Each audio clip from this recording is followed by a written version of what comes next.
ওয়াল আসর, আসরের কসম করে আল্লাহ তাআলা কিয়ামত পর্যন্ত আনেওয়ালা বান্দাদেরকে দৃষ্টি আকর্ষণ করছেন।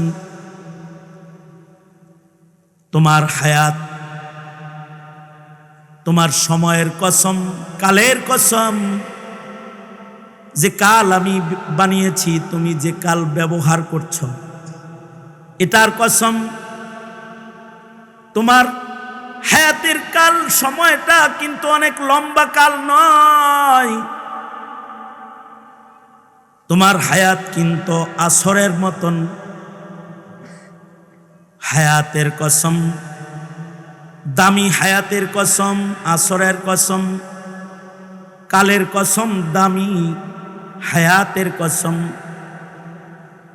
আসরের কসম, আসরের নামাজের কসম। তোমার জিন্দেগির মূল্যবান হায়াত ক্যাপিটাল কিন্তু মিনিটে মিনিটে, সেকেন্ডে সেকেন্ডে তোমার মূলধন ক্যাপিটাল কমবার লাগছে। সেকেন্ড অতিক্রম করছো তো তোমার হায়াত ফুরায় যাচ্ছে। তোমার দুনিয়ার জিন্দেগি খাটো হইতেছে, কবর তোমার কাছে আসতেছে। তোমার জন্য দুনিয়া পেছনে যাইতেছে আর আখিরাত তোমার নিকটে আসতেছে। আর দুনিয়া মুদবিরাতুন ওয়াল আখিরাতু মুকবিলাতুন। দুনিয়া পিছনে চলে যাচ্ছে, যেটা যাইতেছে হায়াত, এটা আর ফেরত আসবে না। ওয়াল আখিরাতু মুকবিলাতুন, তোমার সামনে আসতেছে তোমার কবর, তোমার সামনে আসতেছে তোমার বিদায় ঘন্টি। তোমার মূলধন বরফের চাকার মতো ফুরায় যাইতেছে। এই হায়াতের কসম, পৃথিবীর সব মানুষ কিন্তু হায়াত বাণিজ্যে লসে আছে। দুনিয়ায় যত মানুষ আছে, সেকেন্ডে সেকেন্ডে সব মানুষের হায়াত কমতাছে, সবাই ধ্বংসের ভেতরে আছে। ইন্নাল ইনসানা লাফি খুসর। হায়াত ক্যাপিটালের দিক দিয়ে পৃথিবীর সব মানুষ লসে। সেকেন্ডে সেকেন্ডে সবার হায়াত কমতেছে। কাবার ইমামের হায়াত কমতেছে, মসজিদে নববীতে যে আছে তারও হায়াত কমতেছে, হোয়াইট হাউসে যে বসা আছে তারও হায়াত কমতেছে, বাংলাদেশে যে আছে তারও হায়াত কমতেছে, বুড়া মানুষেরও হায়াত কমতেছে, জোয়ানেরও হায়াত কমতেছে, কিশোর বালকেরও হায়াত কমতেছে। হঠাৎ করে জীবন ক্যাপিটাল তোমার শেষ হয়ে যাবে আর তুমি আজরাইলের হাতে গ্রেফতার হয়ে যাবে। আসরের কসম, তুমি তোমার এই হায়াতকে মূল্যায়ন করো, দৃষ্টি আকর্ষণ করো। তোমার হায়াতের দিকে তুমি তাকাও। রবের দেয়া তোহফা, এই হায়াতটাকে যদি তুমি কাজে লাগাও তাহলে তোমার কিন্তু ভয় নাই, তোমার দুনিয়ার নকল হায়াত শেষ হবে আর আখিরাতের আসল হায়াত তোমার শুরু হবে। দুনিয়ার নকল হায়াত ফুরাবে, ক্যাপিটাল ফুরানোর সাথে সাথে জান্নাতের আসল ক্যাপিটাল হাতে চলে আসবে। তুমি গাফেল হয়ে কিন্তু সেই আসল জান্নাতের হায়াত থেকে বঞ্চিত হয় না। জীবন সূর্য ডুবার আগে জান্নাতি জীবনের সূর্যের উদয় গণ। ক্ষতিগ্রস্ত না হয়ে তুমি সফল হয়ে যাও। মরণ দিয়ে স্বাচ্ছন্দ্য সুখের দুনিয়া থেকে বিদায় নিয়ে চির সুখের জান্নাতে তুমি যদি ঢুইকা যাও তাইলে কিন্তু তোমার ক্ষতি নাই। সব মানুষ ক্ষতিতে আছে, কিন্তু ইল্লাল্লাযীনা আমানু, তারা ক্ষতিগ্রস্ত নয়। তারা ধ্বংসে নয়, যাদের ভেতরে 4 গুণ থাকবে, যাদের ভেতরে ঈমান আছে, যারা ঈমানদার, ওয়া আমিলুস সালিহাত, যাদের ঈমানের সাথে নেক আমলের পুঁজি আছে, যাদের ঈমান আছে, যাদের নেক আমলের পুঁজি আছে, যারা শুধু নিজে সালেহ না, তারা মুসলিহ, ওয়াতাওয়াসাউ বিল হক, তারা নিজে খালি নেক আমল করে না, অপরকে মারুফ কাজের আদেশ করে, অপরকে মন্দ কাজ থেকে বারণ করে, তাওয়াসি ইলাল হক, হকের পথে আহ্বানকারী হয়, সত্যের পথে মানুষদেরকে দাওয়াত দেয়, তাবলীগ করে। তারা সত্য বলতে গিয়ে কখনো কখনো জালিমের জুলমের শিকার হয়ে যায়। তাওয়াসি ইলাল হক, এটা করতে গিয়ে তখন তারা জুলমের শিকার হয়ে যায়, জালিমের জুলম তাদের উপরে পইরা যায়, তখন তারা ভেঙ্গে যায় না, দুমড়ে যায় না, মুসরে যায় না। ওয়াতাওয়াসাউ বিস সাবর, তারা তখন সবরের মহিমায় মহিমান্বিত হয়, নিজে ধৈর্য ধরে, অপরকে ধৈর্যের গান গায়, ধৈর্যের পথ দেখায়, তাওয়াসি ইলা সবরের আমল করে। এই 4 গুণ যদি কোনো মানুষের ভেতরে এসে যায়, তার লস নাই, তার ক্ষতি নাই, কবরে গেলেও তার ভয় নাই, তার হায়াত ফুরায়া কাফন গায়ে আসলেও তার কোনো দুশ্চিন্তা নাই, তার কোনো পেরেশানি নাই। তার মেজবানিতে মহান আল্লাহ নিজে খাড়া হয়, আল্লাহ হয় মেজবান। আর এ ইমানদার নেকামলকারী, হকের পথে চলনেওয়ালা, ডাকনেওয়ালা, ধৈর্যে গুণে গুণী ও ধৈর্যের পথে আহ্বান করনেওয়ালা, এ মহৎ গুণের এ মানুষটার জন্য আল্লাহ তাআলা নিজে তাকে ইস্তেকবাল পাঠায় দেয়, আর তাকে বলতে থাকে, ভয় নাই, ভয় নাই, ফাদখুলি ফি ইবাদি ওয়াদখুলি জান্নাতি। দুনিয়ার নকল হায়াত শেষ হয়েছে, জান্নাতের স্থায়ী সুখ শুরু হয়েছে। এতদিন দুনিয়ায় ছিলা, এবার আল্লাহর কাছে নিরাপদে ঢুইকা যাও। ওয়া আবশিরু বিল জান্নাহ, তাদেরকে জান্নাতের সুসংবাদ দেওয়া হয় যেদিন তার হায়াত ক্যাপিটাল শেষ হয়। তাকে বলা হয় লা তাখাফু ওয়ালা তাহজানু ওয়া আবশিরু বিল জান্নাহ ওয়া আবশিরু বিল জান্নাতিল্লাতী কুনতুম তুআদুন। আল্লাহ তাআলা বলতে থাকে, নাহনু আউলিয়াউকুম ফিল হায়াতিদ দুনিয়া ওয়া ফিল আখিরাহ। আল্লাহ তাআলা এই প্রকৃতির গুণী মানুষদেরকে সুসংবাদ দেয়, দুনিয়াও তাদের জিম্মাদার আল্লাহ, হাসরেও আখিরাতের পথেও তাদের জিম্মাদারি আল্লাহর কাছে। তারা এখন দুনিয়ার সুখ দুঃখ মিশ্রিত আলম থেকে চিরসুখী আলমে এসেছে। দুনিয়ায় তার মনের আশা পুরা হয় নাই, কিন্তু এখন এক হায়াতে আর আলমে সে ঢুকেছে যে কবর থেকেই তার মনের আশা আল্লাহ তাআলা পুরা করা শুরু করে দিবে। কবর থেকেই তার মনের আশা পুরা হবে। যাদের জিন্দেগি আল্লাহ পাকের এমন পছন্দের হয়, তাদের কবরটাই তো জান্নাত হয়।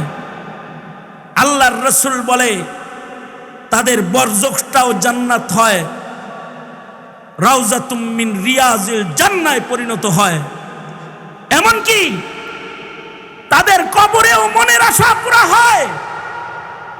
কবরেও তারা তৃপ্তিময় হায়াত পায়।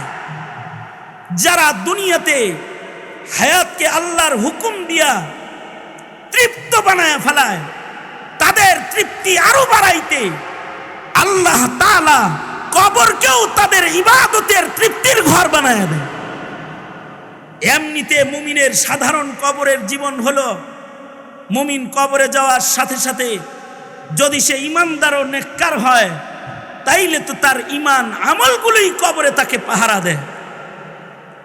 সে যদি ইমানদার হয় আর যদি তার নামাজ রয়, তো রাসূল বলে কবরের জগতে নামাজ তার পাহারাদার ডান পাশে হয়ে যায়, বাম পাশে রোজা পাহারাদার হয়ে যায়, মাথার কাছে কোরআন পাহারাদার হয়ে যায়, পায়ের কাছে তার হাসানাতগুলো পাহারাদার হয়ে দাঁড়ায় যায়। কারণ সে খালি ইমানদার না, ওয়া আমিলু সালিহাত ইমানদার। এবার তার নেক আমলগুলো কবরেই তার পাহারাদার। আর যদি তার আমলগুলো, তার আমলে যদি রবের সাথে প্রেম প্রীতি করে তার প্রেম যন্ত্রণা মিটে নাই, সে যদি এমন প্রেমিক হয়, তো নবীদের প্রেম জ্বালা যেমন আল্লাহ তাআলা কবরেও ইবাদতের সুযোগ দিয়া নিভায়, দুনিয়ার জীবনে দুনিয়ার ছোট্ট হায়াতে আল্লাহর গোলামিতে যাদের তৃপ্তি শেষ হয় না, আল্লাহ তাআলা তাদেরকে কবরের জীবনও ইবাদতের জীবন হিসেবে তাকে কবরকে মুসল্লা বানায়া তার সামনে ইবাদতের লজ্জত উপভোগের জায়গা বানায়া দেয়। আল্লাহর রাসূল সাল্লাল্লাহু আলাইহি ওয়াসাল্লাম বলেছেন, সকল নবীরা কবরে জিন্দা, ইউসাল্লুনা ফি কবরিহিম, নবীরা তাদের কবরে নামাজ পড়ে। শুধুই মাত্র নবীরাই কবরে নামাজ পড়ে আল্লাহর সাথে কবরেও খাতির করে তা না, যাদের নেক আমল মকবুল মঞ্জুর নেক আমল হয়, নেক আমলের হালতেই তাদের মৃত্যু হয় এবং তাদের কবরও নেক আমলের জায়গা হয়। তাদের কবরটা আল্লাহ তাআলা নেক আমল করার জন্য উন্মুক্ত করে দেয়। এখান থেকেও বান্দার মনের আশা পুরা হয়। এক সাহাবীর মনের তামান্না ছিল সে যেন কবরেও কোরআন পড়তে পারে। তার ইন্তেকাল, তার ওয়াফাতের পরে তার কবর ছিদ্র হয়ে যায়। পাশ দিয়ে সাহাবী হেঁটে যায় তো কবরের ভেতর থেকে গুনগুন গুনগুন কোরআন তেলাওয়াত পায়।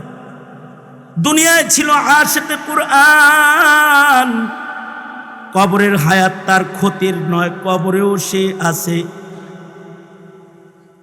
কোরআনে কারীমের আশিক হিসেবে তিলাওয়াতরত। হাকিমুল উম্মত থানবী রাহমাতুল্লাহি আলাইহি বলেছেন, হাফেজ জামিন শহীদ রাহমাতুল্লাহি আলাইহি হাফেজ কোরআন হিসাবে দুনিয়াতে অধিক কোরআন পড়তেন। হাফেজ জামিন শহীদ সম্পর্কে হযরত থানবী বলেন, তিনি কবরেও কোরআন পড়েন। একজন হাফেজ জামিন শহীদ রাহমাতুল্লাহ আলাইহির কবর জিয়ারত করার জন্য গেছে। জিয়ারত করতে যায় কবরের পারে দাঁড়ায় দাঁড়ায় ইসালে সওয়াবের জন্য কোরআন মজিদ পড়তেছে। যখনই কোরআন মজিদ পড়তেছে, খুতুবাতে জুমা আফজাল মাইয়িত এর বর্ণনায় হযরত থানবী বলেন, কবর থেকে হাফিজ জামিন শহীদ চিৎকার করে চিল্লে উঠছে। হাফিজ জামিন শহীদ কবরের পারে দাঁড়িয়ে থাকা তিলাওয়াতরত জিয়ারতকারীকে লক্ষ্য করে বলতেছে, কিরে আমার কবরের পারে কোরআন তেলাওয়াত করো, যাও কিসি মুর্দার পর যাকে তিলাওয়াত করো, যাও কোনো মাইয়িতের কবরে যায় তিলাওয়াত করোগে। আমি শহীদ, मैं शहीद हूँ, मैं हाफिज हूँ, मैं जिंदा हूँ। আমি শহীদ, কবরে আমি মুর্দা না, আমি জিন্দা, আমি হাফিজুল কোরআন। এখনো আমি কবরে আল্লাহর কোরআন নিজে পড়তাছি। তোমার তেলাওয়াতে আমার তেলাওয়াতে আঘাত হয়, যাও কোনো মুর্দারের কবরে যায় কোরআন পড়ো। কবর থেকে মাইয়িত চিৎকার করে বলতেছে। কিছু কিছু ইমানদার আছে, তারা তাদের জিন্দেগিতে নেক আমলের প্রয়োজন মনে করে না। তারা মনে করে তাদের ঈমানটাই তাদের কবর হাসরে যথেষ্ট। না, তারা ক্ষতির ভেতরে আছে। কি ক্ষতি? এ গুনাহের কারণে হতে পারে যে গুনাহের মুখোমুখি তাদের মৃত্যু হয়ে গেলে ঈমান হারিয়ে ফেলার শঙ্কা। কারণ আল ইবরাতু বিল খাওয়াতিম, যদি কারোর শেষ গুনাহের ভেতরে হয়ে যায়, কখনো কখনো ঈমান হারিয়ে যায়। কারণ গুনাহ আর ঈমান দুইটা একত্রিত হয় না। হাকিকাতুল ঈমানি নূরুন ওয়া হাকিকাতুল মাসিয়াতি যুলমাতুন। দ্বিতীয় নাম্বার হলো, বান্দা যখন শুধু ঈমানের মালিক হয়, নেক আমল তার না থাকে, তখন সে গুনাহ করতে রয়। আর মাইয়িত কবরে যাওয়ার আগেই তার গুনাহ কবরে চলে যায়। যদি সে তওবা না করে, তার পাপ কবরে চলে যায়। এ কারণেই কবরে পাপ চলে গেলে, পাপ কর্মের কারণে নেককারের কবরেও আযাব শুরু হয়ে যায়। তখন তার দুনিয়ার ক্যাপিটাল শেষ হয় আর আযাবের হায়াত শুরু হয়। কারণ যদি নেক আমল না থাকে, কবরের মাটি চাপ দেয়। কিছু সাহাবায়ে কেরামের কবরের ভেতরেও মাটি তাদেরকে দাবাদাবি করেছে, ছোটখাটো ভুলের কারণে, ছোটখাটো গুনার কারণে। ছোটখাটো ভুল ও অসতর্কতার কারণে যদি সাহাবীর কবরে দাবাদাবি হয়, তাইলে আপনার দুনিয়ার ক্যাপিটাল হায়াত শেষ হয়ে কবর হায়াতের দিকে আপনি আগাচ্ছেন। কোন দিকে তাকায় আছেন? যেটা চলে যাচ্ছে সেই দিকে। ওটা তো মুদবিরাতুন ওয়াল আখিরাতু মুকবিলাতুন। যেটা আপনার আমার সামনে আছে ওইটার দিকে তো তাকানো দরকার। অথচ ওই দিকে চলে গেল পাপাচার, গুনাহ। অথচ বান্দা যদি গুনাহ করে, বান্দার গুনাহ তার কবরে যাওয়ার আগে তার গুনাহ কবরে যায়। আব্দুল্লাহ ইবনে আব্বাস রাদিয়াল্লাহু আনহুমা বলেছেন, হজের সফরে যাচ্ছে হাজির কাফেলা, রাস্তার ভেতরে বাইহাকী রহমাতুল্লাহি আলাইহি শুআবুল ঈমানের ভেতরে এনেছেন, রাস্তায় হাজি মারা গেছে, কবর খনন করে, কবরের ভেতরে সাপ শুয়ে পড়ে। 3 জায়গায় কবর খনন করেছে, 3 জায়গায় 3 কবরে 3 সাপ আসছে। পাশের কাফেলাই আছেন আব্দুল্লাহ ইবনে আব্বাস রাদিয়াল্লাহু আনহুমা রাইসুল মুফাসসিরিন। হাজিরা যায় রাইসুল মুফাসসিরিন কে বলে, রাইসুল মুফাসসিরিন 3টা কবর খনন করেছি এক মাইয়িতের জন্য। যেই কবরেই শোয়াইতে যাই, ওখানেই গর্তের থেকে সাপ এসে আগে শুয়ে যায়। আব্দুল্লাহ ইবনে আব্বাস বলে, ওইটা সাপ না, ওইটা তার কুকর্ম। যে কুকর্ম থেকে সে তওবা করে নাই, সে যাওয়ার আগেই তার কুকর্ম কবরে হাজির হয়ে যায়। সারা দুনিয়া কবর খনন করলেও একে কবর থেকে সরাইতে তোমরা পারবে না। সুতরাং 3 কবরের যে কোনো এক কবরে তার লাশ নামায় দাও। 3 কবরের যে কোনো এক কবরে নামাও। হাজিরা তার লাশ নিয়ে কবরের পারে গেছে, তো কবরের পারে যাওয়ার সাথে সাথে সাপটা গর্তে ঢুকে যায়। লাশটা নামায়া উপরে আসলেই কবরের সাপ উঠে লাশকে জড়ায় ধরলে আব্দুল্লাহ ইবনে আব্বাস বলে, এটাই হলো তার দুনিয়ার পাপাচার। যেই পাপাচার থেকে সে তওবা করে নাই, সে পাপকে কবরে নিয়ে এসেছে। এ কারণে সাহাবায়ে কেরামের ঈমান আর আমাদের ঈমানের ভেতরে ব্যবধান এখানেই, যে সাহাবায়ে কেরাম তারা তাদের জীবনে গুনাহ হলেও তারা গুনাহকে আখিরাতের হায়াতে নিয়ে যেত না। তারা আখিরাতে নিয়ে গেছেন তাদের নেক আমল, আর গুনাহ হইলে তারা করেছে খালিস তওবা।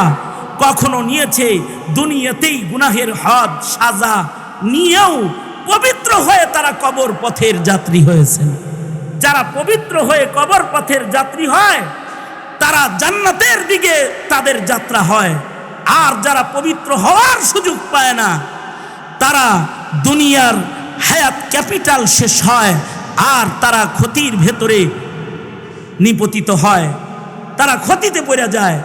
সূরাতুল আসরের আলোকে আল্লাহ তাআলা আমাদের ছোট্ট হায়াত, যেটা আসরের চাইতেও, আসরের ওয়াক্তের চাইতেও অনেক নগণ্য, হেলায় খেলায় এটা নষ্ট না করে আসুন নিজেদের নেক আমল, নিজেদের ঈমান এবং হক, হক্কানিয়ত আর ধৈর্য, হকের উপরে অটলতা দিয়ে আমরা আমাদের হায়াতের মূল্যবান সময়কে কাজে লাগাই। যদি কাজে লাগাইতে পারি তো মরণে ভয় নাই, মরণের পরে কবর হাসর জান্নাতের বাগান। আল্লাহ তাআলা আমাদেরকে সালেহ ও মুসলেহ হয়ে কবরে যাওয়ার তৌফিক দান করেন।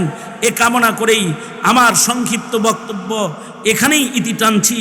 जो कुछ हुआ या रब तेरे करम से हुआ, जो कुछ होगा तेरे करम से ही होगा। व आखिर दावाना अनिल हम्दुलिल्लाहि रब्बिल आलमीन। अस्सलामु अलैकुम व रहमतुल्लाहि व बरकात।